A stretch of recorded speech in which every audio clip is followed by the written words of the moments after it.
Talmor, Shishin Magachi. Talmor is my home.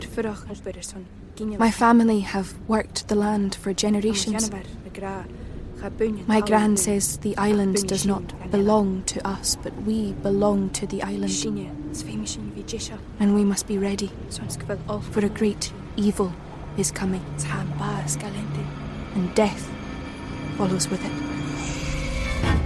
Listen and subscribe to the latest season of Undertow, The Harrowing, a Storyglass production presented by Realm, available wherever you get your podcasts. Contained herein are the heresies of Radolf Buntwine, erstwhile monk turned traveling medical investigator. Join me as I study the secrets of the divine plagues and uncover the blasphemous truth that ours is not a loving God, and we are not its favored children. The heresies of Radolf Buntwine, wherever podcasts are available.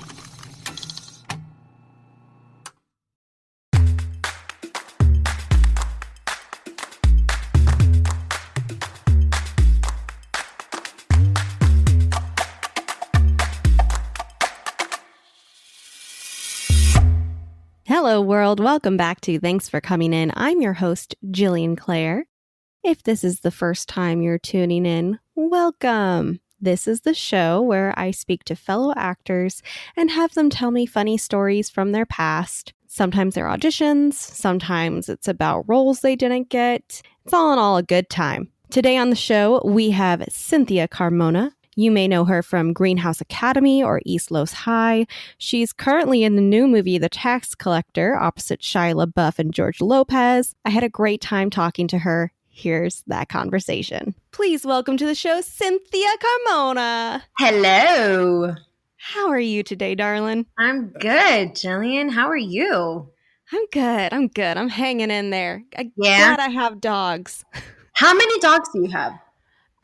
3. Oh, technically. Wow. I have an Alaskan Malamute, a German Shepherd, and a Husky. So it's a big dog house. I was gonna say that they're pretty big over there. Do they like sleep in the bed with you? The German Shepherd does, and she's also like the most.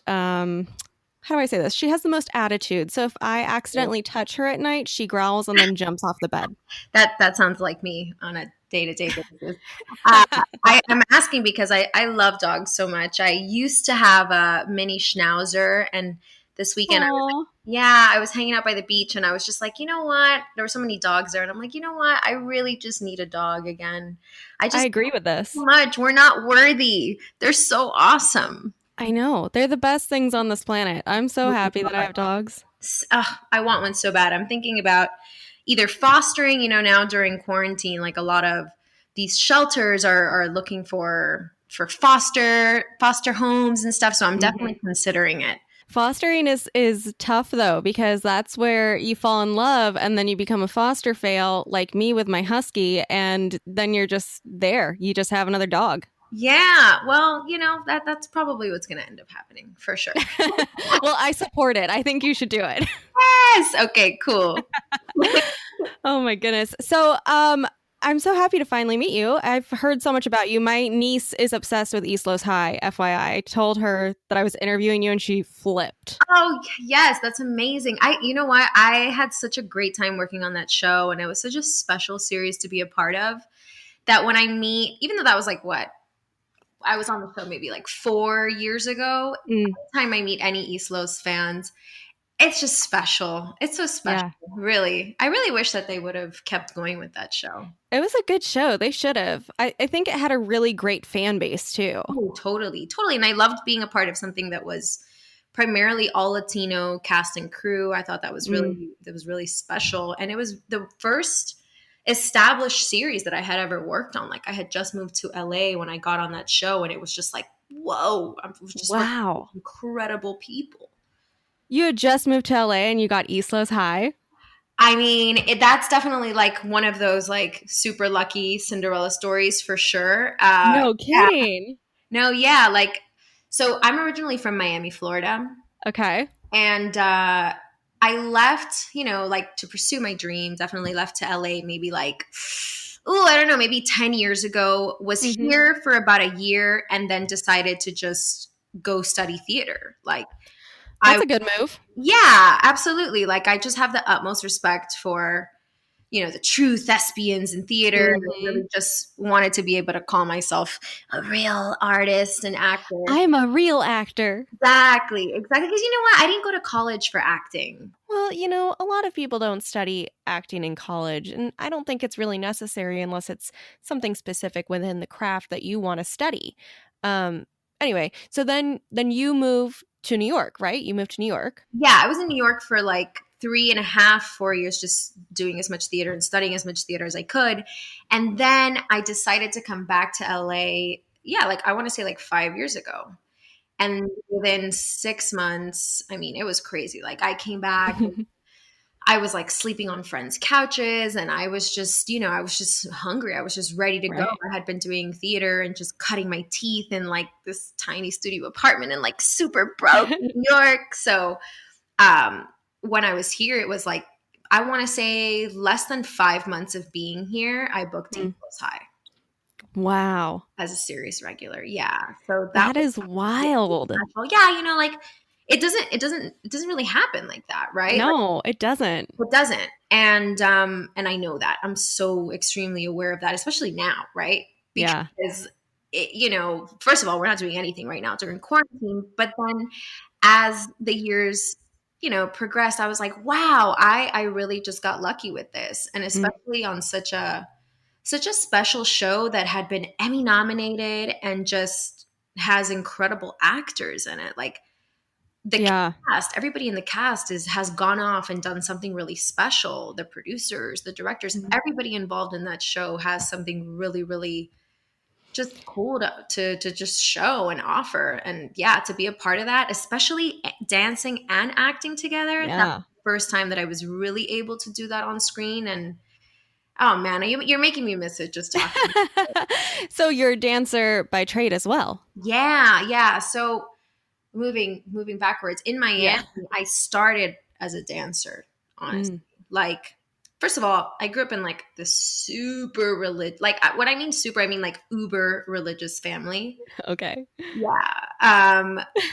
Birthdays weren't celebrated, nothing like that. Like nothing. Oh, wow. Yeah. It was interesting for sure. And so acting, dancing, singing, modeling, any of that was never allowed, really. Right. And even though I had that inkling since I was my parents told me that like before I was walking, I was already like dancing and singing and like talking to myself in the mirror and stuff. I just always had this need to perform. But yeah, like I wasn't really allowed to pursue it much. So what I could do in school was just dance. So yeah, like I was in a lot of like dance teams growing up, and then became the captain of those dance teams. And then through those dance teams, I got a scholarship to dance. I got a wonderful school in Miami called Intensity Dancer Studio that was killing it competitively. Wow.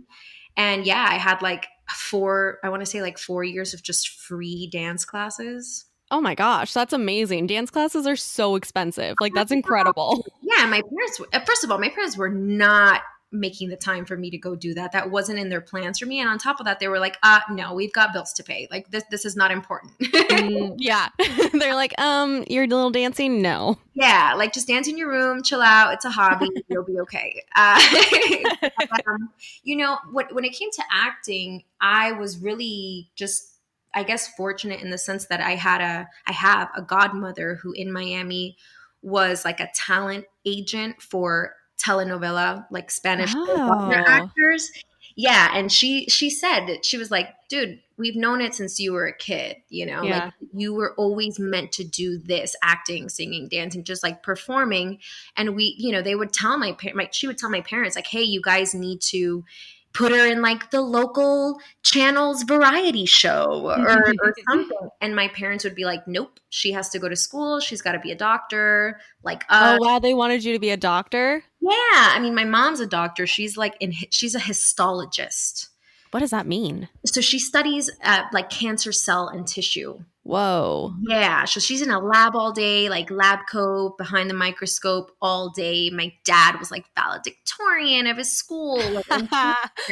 brothers engineers, sisters psychologists. Like there's just all just, academics. Yeah. And then you came along and they're like, crap, here we go. And I just came out like with feathers. Like I was always like the wild child. Like I haven't changed. It's just I now am like in a place, in an environment where I can like wave my freak flag real high and not worry about it. But no, growing up, I was strange. I was totally looked at as weird.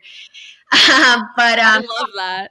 no, right? And like you grow up your whole life thinking like, oh my God, I'm so weird. And then you just meet all these other incredible artists and like talented people, and you're just like, oh, we're all weird. And this Right? We're all so strange. It's great. it's like, the island of misfit toys. It's really great. It truly is. I know my mom still calls me weird all the time. I'm like, what do you expect? I've been doing this since I was like 6. Was I supposed to be normal? That's so cool. And what, like, did you have like a similar story, or were your parents like super cool and open? No, my parents were like, oh, you want to do that? Great. We hate the rain in Washington State, so we'll move to California and you can do your thing and we'll sit in the sun. Oh man, I always bring that up to my parents. Like I love them to death, don't get me wrong, but I'm always like, you see, Mom, you see, Dad, like if you would have been one of those cool parents who would have moved to LA when I was like 4, I would have been a lot further along at this point. But no, I really believe everything happens for a reason, and Totally.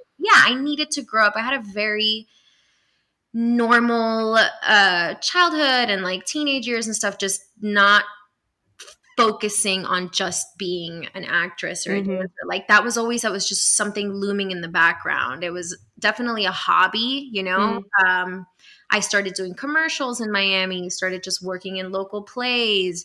I took like my first acting workshop finally when I was like 17. And that's when I really just became obsessed. Like it sunk in. I knew that I needed to do this. And I was fortunate enough at the time to get on a show behind my parents' back. Oh my gosh, no. Yeah. I had like visited a set once in Miami, and there was this local director. He actually wasn't local. He was a director from New York who was doing a show in Miami. And he was like, hey, like, you want to be in the scene? Like, you're just no way. Swear to God. Let's put you in hair and makeup. Like, I really like your look. Oh my God. And then afterwards, he spoke to me and he was like, why don't you act? Like, what are you, what is your deal? What are you doing? I'm like, I'm in school. I'm still in high school. And it wasn't until my senior year of high school that he called me up and was like, hey, listen, I'm doing this like sketch comedy show for like the Latin market in Miami. And I really want you to be in it as a dancer and as an actress. And we started shooting it during my senior year. Yeah, senior year. And I had to drop out because I couldn't do both. It makes sense. Yeah, I couldn't hide it from my parents, make it to filming, and on top of that, like graduate with, decent grades. So yeah, exactly. that was my first hurrah. It was incredible. Really, it was a great experience. Amazing. But yeah, I never got to finish it. The series ended up doing really well, and I actually went off to like my first year of college. I actually was studying dentistry. Dentistry. You could have been a dentist. I mean, like that. What a life. I'm just horrified at like anybody who would ever let me near their mouth like that. I just don't know what I was thinking. Oh no. I totally did it. I rocked it. Like I went and became a dental assistant, and I went to school for it. And I was actually working as a dental assistant at the time. I must have been like, I want to say like 19. Oh my gosh. Yeah. I was working for this super young doctor at the time. And he was like, you know what? You're super nice and you're cool. And like, I loved having you here, but every time you speak about acting or dancing or performing or writing or anything, like your eyes light up. Aw. Yeah. And he was like, let me tell you something about dentists. Dentists have this highest suicide rate. And what? He was like, and it's true. It's true. Like, look this up. It's crazy. Oh my God. The statistics of this. Yeah. People never really like the dentist. They're not really. I mean, that's true. That's true. It's not the best person to see. Yeah, because I asked him the same thing, and he was like, people always think we're trying to rip them off. They're never happy to see us. They don't feel like we're helping them. They're terrified of us. Like, it Yeah. sucks. He's like, you know what? If I would have liked anything else, I would have gone with my passion. Go with your dream. And that day I Aw. quit. Wow. Yeah. That's amazing that your boss was just like, you know what? This isn't for you. You need to go do what you're supposed to do in this life. I think it was a nice way of him telling me, like, you are horrible at this job. Like, you need to go do something where you're going to Please leave. leave, kindly remove yourself from my office. So what do your parents say now? Now that you've been, found success in this? Yeah, at first, like right after leaving the dental office and just being like, hey, I'm leaving. I don't know anybody in LA and I'm just going to go. Mm-hmm. They were terrified. Right. Yeah. They were terrified. I remember like my parents were like, you need to just go and leave. They weren't happy about it. Like basically like, not pleased at all and very scared. And you know how parents are. They'll like give you every reason as to why you will fail at the crazy dream of yours. But I did it anyway because I've always been that kind of person. Like you can tell me a million things and I'm just going to do whatever I want at the end of the day. Hey, you got to be that way if you're going to be somebody in this industry because, Totally. as you know, we get told no more than we get told yes. Oh God, yeah. And everybody wants to tell you their opinion or what they think you should do or who they think you should be or be like. And you gotta. I think that's something that has helped me so much throughout all of this is that it's always been like, no, what do I want? What do I want to do? What do I see for myself? And then I just kind of go after it. As a podcast network, our first priority has always been audio and the stories we're able to share with you. But we also sell merch, and organizing that was made both possible and easy with Shopify. Shopify is the global commerce platform that helps you sell and grow at every stage of your business, from the launch your online shop stage all the way to the did we just hit 1 million orders stage. Whether you're selling scented soap or offering outdoor outfits, Shopify helps you sell everywhere. They have an all-in-one e-commerce platform and in-person POS system, so wherever and whatever you're selling, Shopify's got you covered. With the internet's best converting checkout, 36% better on average compared to other leading commerce platforms, Shopify helps you turn browsers into buyers. Shopify has allowed us to share something tangible with the podcast community we've built here, selling our beanies, sweatshirts, and mugs to fans of our shows without taking up too much time from all the other work we do to bring you even more great content. And it's not just us. Shopify powers 10% of all e-commerce in the US. Shopify is also the global force behind Allbirds, Rothy's, and Brooklinen, and millions of other entrepreneurs of every size across 175 countries. Because businesses that grow with Shopify. Sign up for a $1 per month trial period at shopify.com/realm, all lowercase. Go to shopify.com/REALM now to grow your business, no matter what stage you're in. Shopify.com/realm.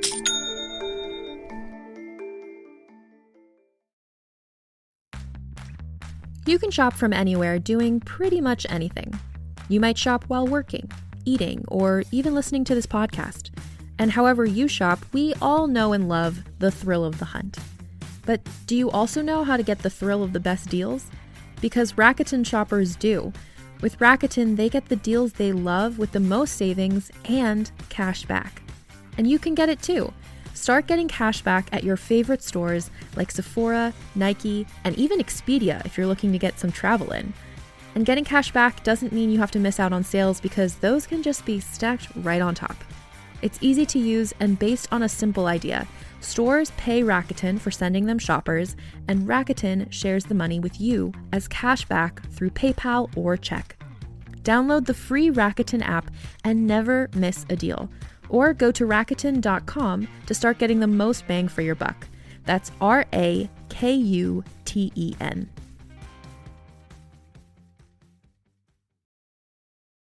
But to answer the question, they're super proud of me now. My parents are my biggest fans. It took them a very long time. Like I've been doing this now for like, I want to say 10 years. And at first, like I'd be filming things and you know how it is. Like things would take forever to come out. Yeah, and then they think that you're lying. Oh, no. Oh yeah, I had family in Colombia that was like, "Is she really an actress? Like, what is she doing?" She's like, "What? She's filming? What is she filming?"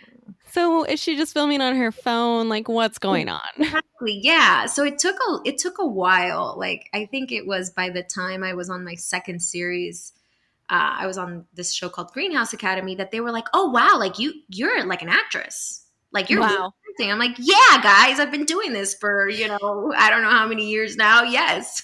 Yes, I've been trying to tell you that this is my job. Right? But no, they're great. My parents now, it's so funny because I just called them a couple of weeks ago and I was like, "Hey, what are you guys doing?" They're like, "Oh, we're just watching your show again. We're just Aw. watching from season 1 and just, just seeing how your character has evolved and grown." And I'm like, "What? Well, who took over your bodies? What is this?" But they're my biggest fans. If I have an audition or if a show gets canceled or if I'm having a hard day at work or like if I need some sometimes when we have to shoot like these really difficult scenes, like I'll call my parents, right? Just to get a little love and just come at it from a good place. And they're just always there to pep talk me and they're just there for me, man. And I just hope that I can make them proud with my work. Oh, okay, you're going to make me cry. I'm sure you've made them proud by now. I mean, like you said, you've been on 2 huge series now. I mean, that's huge in this industry. That's a big accomplishment. Yeah, it's really cool. It's really cool. Like now that we're talking about like cool stories, I had I was filming Islos High, right? And I was on an actual high. Like I was on this series and I'm dancing and I get this audition Oh, while goodness. I'm shooting. Yeah, while I'm shooting Islos High. And I'm like, "Guys, I'm on set every day. I can't do this right now." And my manager was like, "Dude, this is a good opportunity for you. It's a great series. Film it in your trailer if you have to." Yeah. And lo and behold, I had one of the actors on Islos High, who's an incredible actor, by the way. His name is Adechike. He's just such a good everything. He shot me in my trailer. It was awful lighting. I'm pretty sure the audio was just terrible. But yeah, it was the audition for Greenhouse Academy. So Oh, wow. yeah. So I mean, really special. I think that's always something I look back on like, wow, like I was a series regular on 2 different shows at the same time when I first started. That's blowing my mind. Like that's one of those things where you back in the day it wouldn't have even happened because you would have been locked into a contract and they would have been like, absolutely not, you can't be on another show. Totally. But that's what's so cool about like digital media, like I was on one show was on Hulu and then the other show was on Netflix. So funny. Yeah, so I was able to do both and they were both super unique and special. It still blows me away just to talk about it. That's amazing. All right. So do you have any other fun stories or interesting or heartbreaking stories that you want to share with us? Yeah. So I've actually got a really cool movie coming out August 7th, directed by David Ayer called The Tax Collector. And it stars Bobby Soto, Shia LaBeouf, George Lopez, and myself. It's a really, really great film. I'm excited for everybody to see it. And the way that I actually got that role was probably the most crazy experience of my career thus far. Oh my gosh. All right. Let me get my popcorn. Let's do this. So, David Ayer. Like, yeah, huge. No big deal, right? No big deal. Yeah, no. I mean, just like Training Day, Suicide Squad, Fury, like just the list goes on. He's just so great. And, very laid back movies, not huge movies by any means. Yeah, like totally rom-com, just like, that, like puppies and rainbows and all the good stuff. He was actually auditioning for the lead of this series. This was the first time that he was going to be delving into TV. It was supposed to be, a major network show. And it was literally, Jillian, it was the greatest script I had ever read, ever. Wow. Like it was just so badass. It was everything that I love, meaning like just a lot of action and female lead, just like kicking ass and taking names kind of thing. Oh, yeah.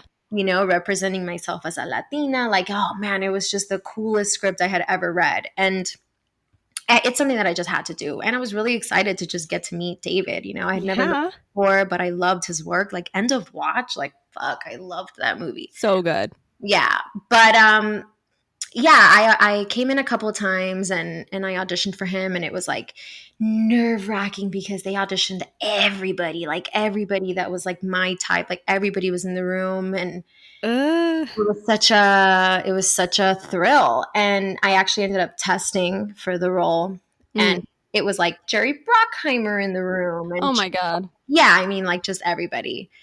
And yeah, it was probably the strongest audition I've ever had in my career. The one that I just gave it my all. Like I left it all in the room. And that's such a special moment in itself, because I feel like that's just like one of those moments as an actor where you're like, I really did truly do the best job I absolutely could have. Of course. And you know, like testing is nerve-wracking, right? So nerve-wracking. You have like 30 people in front of you and you're trying to get involved in a scene with one other person. Yeah, and then they make you sign the contract before you go in, and you know, there's like just all these factors that just take away the acting. There's just so much that is stripped from you that you just have to find it however you can. But yeah, no, David was great with me in the room. We worked together, and he was my cheerleader from day one. Yeah, it was a Friday. I'll never forget. It was a Friday, and oh God, and then you had to wait all weekend? Yes, but the cool thing was that it was Coachella weekend. Oh. So I actually ended up going to Coachella that weekend and like kind of let it go, kind of just let it out to the universe. It was just like, you know what, if this is meant for me, whatever, I'll know. And Monday morning, I'm driving back from Coachella Valley, and I get a message from David.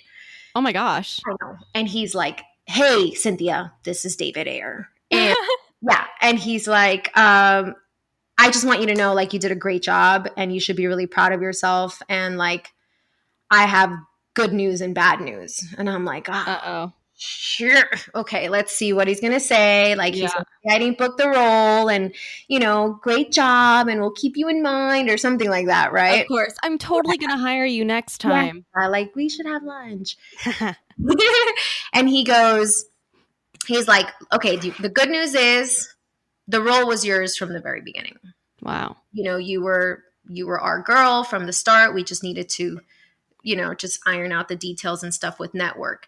The bad news is that the show is actually not going to move forward at all.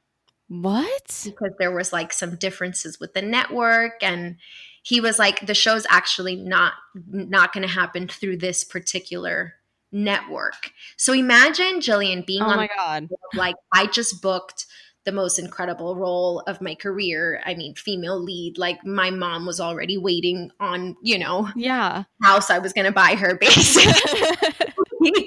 And then to get in the same sentence, like, hey, you booked this role, but we're not going to move forward with this project in this network. It was like, how? What? I can't even imagine the roller coaster of emotions you went through in like a span of 60 seconds. It was insane. I mean, you know, at the end of the day, like, I was just so happy to have been able to it's like a check mark. It's like something that was like, you know what, I did this and it was great. In that moment, you just had to let it go and just like, okay, cool. And then David was like, but you know, I do want to work with you, and I do want to do something in the future. So we should meet up. We should have lunch at my office. Like, I'd really love to get to know you more. And I was like, okay. See, you know, how many times does this happen that you take a meeting with a producer or a director, and then when do things follow through? The day that I went to his office, there were like 4 other actors there, and I had no idea what we were doing. What? Yeah, we had to sign an NDA form as soon as we got in. I was just like waiting for some good Thai food or something. Like, I didn't know what was going on. And David walks in and he's basically like, hey, like, I brought you guys all here because you guys are the cast of my new movie. So for the next 2 hours, we're just going to talk about the script. Wait, what? That is so bizarre. Jillian, your reaction was my reaction. I was like, well, what? Wait, what? I'm just flabbergasted. I can't lie. That was one reaction. The other reaction was like, are we still doing takeout? Like, I really eat anything before I got her. You're like, but David, I still need that food though. Need to eat. I get real hangry. Like, how are we going to handle this?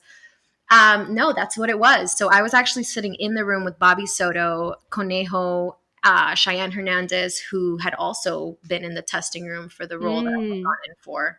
Wow. And myself. Yeah. And David just sits down with us and tells us about this script that he's had in his mind for the last like 20 years, and that he's finally found the cast who will bring it forward. Holy crap. And that's how it began. And let me tell you, like, if Family Crimes, which was the original script for the previous role, was like the best script that I had read, The Tax Collector was up there, definitely up there. And just, female lead on, just incredible action film with Shia LaBeouf, like, hello, Yeah, I mean, that's like dream life right there. Yeah, 100%. And just something so different from what I had been doing, right? Like, before with my series and all that, just exactly where I felt like I needed to be and I wanted to be, and exactly where I had worked to be. So yeah, that was definitely like both the worst and best audition story. It's just such a bizarre like turn of events. It's one of those things where you're like, okay, yeah, sure, you're gonna put me in something else. I've heard that before. And then they're like, no, this is yours. No, yeah. And it was like, obviously, like, it wasn't something that was just given to me. Like, I had shown my work in the room. Yeah. Like, I had gone in before network. I had gone in like 4 times before that, before the test, to just just do all these different scenes. So they get a feel for you. He got a feel for me in the room, and I got a feel for him too. And it was the same as it was on set. It's just building that chemistry with the director and connecting to the material. And man, it was incredible. And the experience of filming that movie is just a whole other bag of tricks.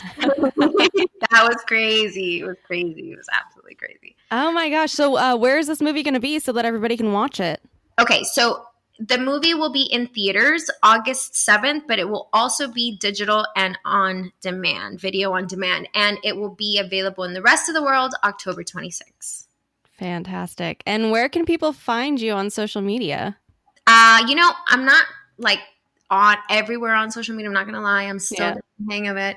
But I am on Instagram. So definitely follow me and keep up with what I'm doing and reach out and say hi. I say hello back. I definitely try to answer as many messages as I can. It's at Cinthya Carmona. I'm just sitting here completely flabbergasted still about that story, because that one shook me to my core. Yeah, we didn't even get to like the embarrassing stories. You're going to have to come back on. Yeah, no, for real. But that one was a special one. And I think for, any actor that's out there listening to this right now, it's like, you never know. You may not book a certain role that you want so bad. And obviously we get so down on ourselves, but you never know. Like, that incredibly strong audition that you gave your all can lead to something even better. So 100%. Learned. Oh my gosh. Well, thank you so much, Cinthya. I cannot wait to watch The Tax Collector. I'm going to download it the day it comes out. Oh, thank you. Let me know what you think. I'm definitely excited. I've been jamming to the soundtrack all day today. So ooh, fun. Cool. It's pretty cool. Thank you so much for coming on the show. Thanks, Jillian. Thanks for having me. Thanks again to Cinthya for coming on the show and sharing that awesome story about her new film, The Tax Collector, which is out tomorrow, August 7th. Make sure to watch that and support her. Tune in next week to hear my conversation with Alex Weiss. You know him from Broadway, or maybe Bold and the Beautiful, or his series Indoor Boys. Make sure to subscribe to the podcast wherever you're listening to it right now. You can also follow the show on social media. Those links are in the show notes. Tell your friends, tell your family, tell your dog, and as always, thanks for coming in.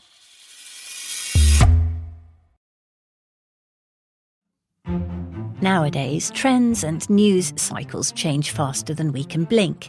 But there are some things that withstand the test of time. And if you're looking for a connection to something timeless, and maybe also a glimpse of life at a slower pace, I believe everyone can relate to the very human experiences explored in Jane Austen's novels. And that's where I come in. My name is Alison Larkin. I'm a writer, comedian, and narrator and host of the Jane Austen podcast with Alison Larkin. I spent a lot of my childhood in the part of England where Jane Austen lived and wrote, and now that I live in the States, nothing gives me a sense of homecoming quite like narrating her books. On this show, you'll listen to award-winning narration. I'll give myself a pat on the back for that, as well as conversations with actors, writers, and other fascinating people who all share a passionate love for Jane Austen. So please join me as we embark on a wonderful journey through Jane Austen's work. Be sure to listen and subscribe to the Jane Austen podcast with Alison Larkin, wherever you get your podcasts.